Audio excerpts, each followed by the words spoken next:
NBA buzz: could the Bulls make Kings-like jump next season? Originally appeared on nbcsportschicago.comAlright, how many of you thought the Sacramento Kings would be competing for a playoff spot in the ultra-tough Western Conference this season? If you raised your hand, you're probably lying or a relative of Kings executive Vlade Divac.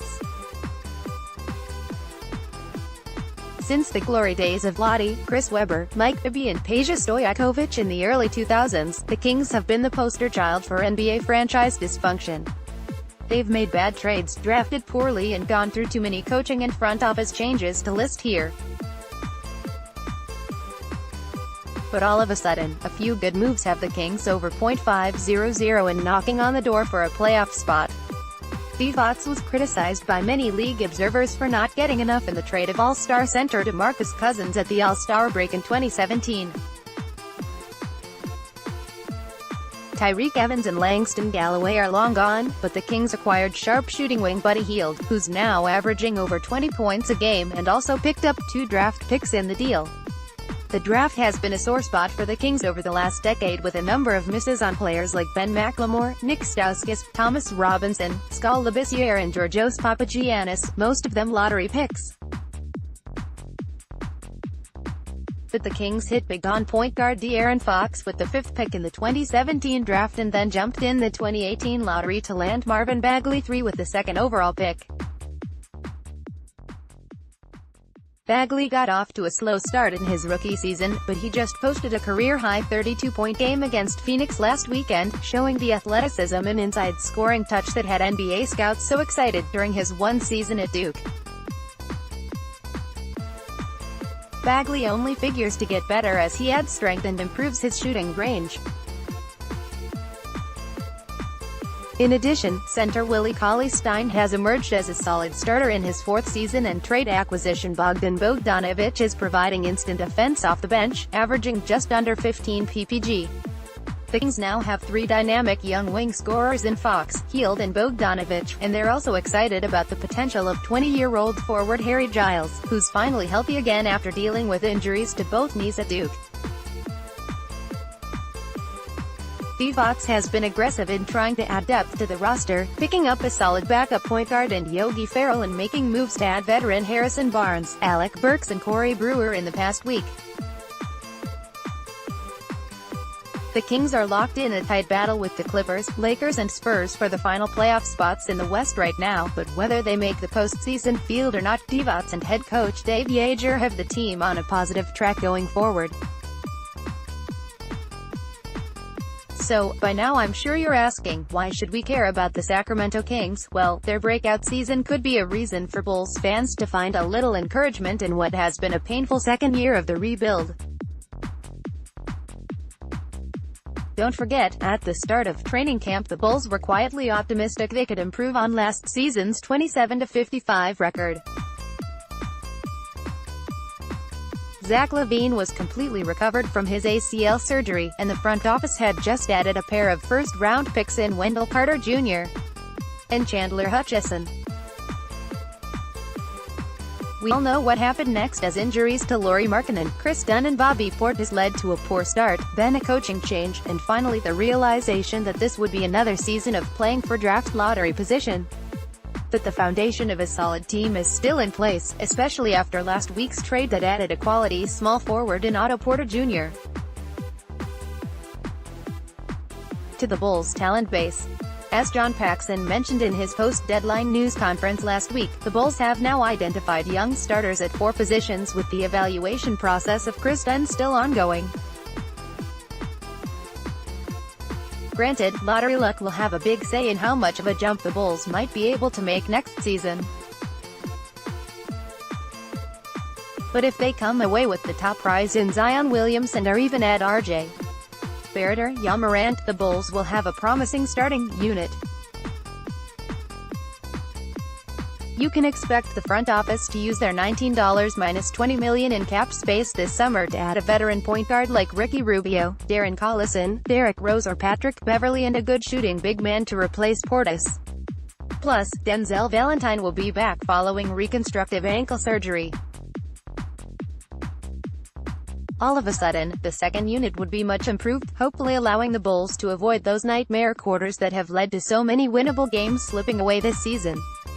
Paxson and Garforman will have to make a decision on whether Jim Boylen is the right coach to lead the team into next season, and you can be sure the evaluation of the coaching staff will continue over the final 25 games, despite the public vote of confidence for Boylen to return. Is it realistic to expect the Bulls to jump from somewhere around 20 wins this season to the low 40s total it will take to make the playoffs next season? Probably not. But the Kings have provided the blueprint for a young team turning things around in a hurry, and the competition to make the playoffs in the East isn't nearly as tough.